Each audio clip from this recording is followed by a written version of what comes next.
Marguerite Duras a écrit « Quand je suis avec des gens avec qui je peux me reposer et dire n'importe quoi, je suis chez moi. »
Comme il est difficile d'ouvrir son cœur aux autres parfois, n'est-ce pas? Accorder sa confiance est l'une des choses les plus difficiles à faire pour moi. Je ne suis sûrement pas la seule dans ce cas. Très simplement parce que je ne suis pas la seule à avoir vécu ou ressenti la trahison, l'abandon ou le rejet. Et si je suis totalement honnête, j'ai probablement aussi été celle qui semble trahir, celle qui abandonne et celle qui rejette. Et si l'on veut franchir une nouvelle étape, je crois qu'il est nécessaire d'aller voir ce qui se passe de l'autre côté de notre peur. C'est terrifiant. Mais je pense que nos plus grandes peurs sont nos plus grandes évolutions.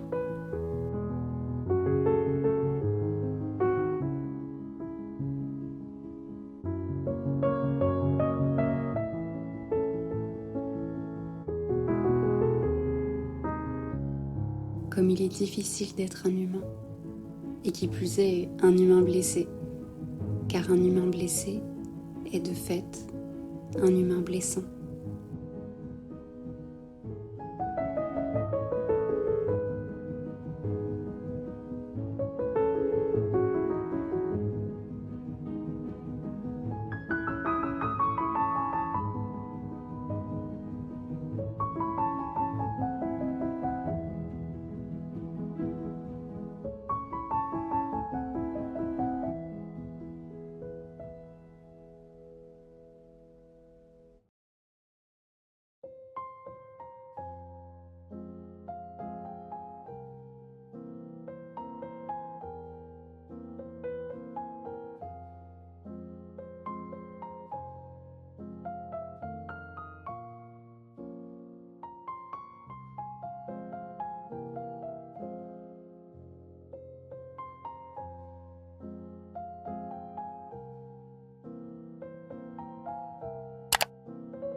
Mais peut-être qu'on pourrait commencer par apprendre à se faire confiance.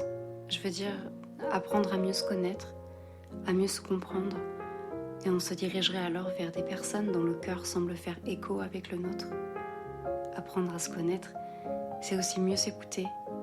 C'est ressentir vraiment et laisser parler notre corps, nos sensations, notre intuition et se laisser guider C'est un sacré pouvoir quand on y pense, non?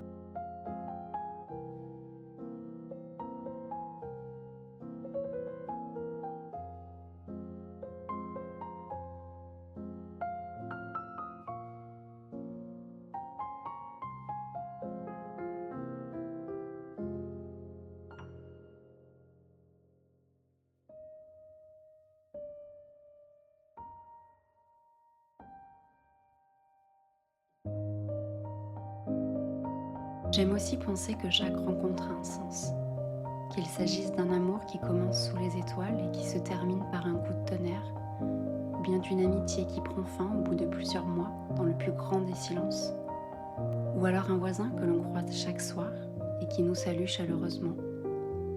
Même ceux dont l'apparition est furtive, presque imperceptible, comme un inconnu à la caisse du supermarché qui nous adresse quelques gentils mots, ou bien cette jeune femme qui travaille dans l'administration et qui nous répond au bout du fil après 15 longues minutes d'attente.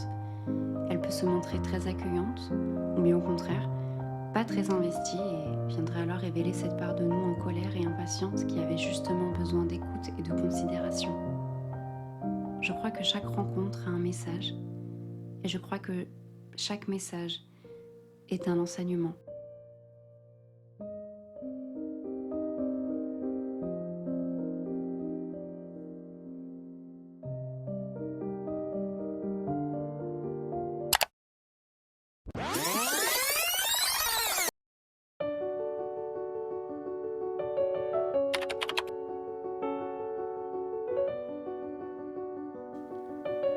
Et justement, et si on accueillait les gens, les rencontres, les histoires comme elles se présentent à nous pour ce qu'elles ont à nous apporter, à nous transmettre, à nous enseigner, sans attente.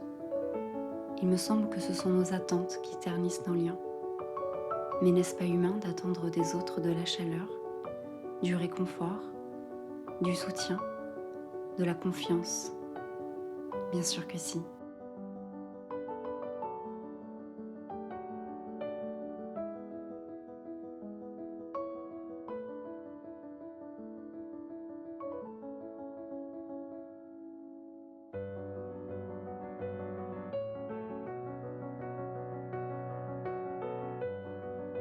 Et toi, est-ce que ceux qui marchent à tes côtés aujourd'hui t'ouvrent leurs portes avec hâte?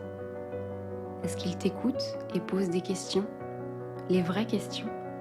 Celles qui comptent parfois plus que la réponse? Est-ce qu'ils acceptent tes silences et est-ce que tu tolères les leurs? Est-ce que leurs victoires sont aussi un peu les tiennes? Est-ce que tes rêves font de l'ombre à leurs ambitions? Ou est-ce que ton audace leur donne de l'élan?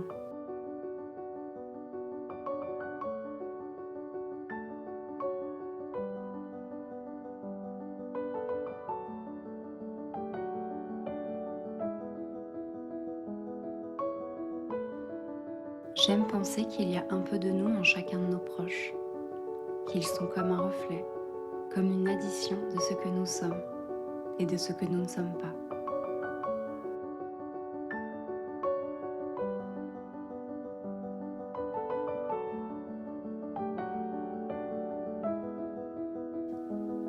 Entourez-vous de ces gens-là, uniquement ceux-là.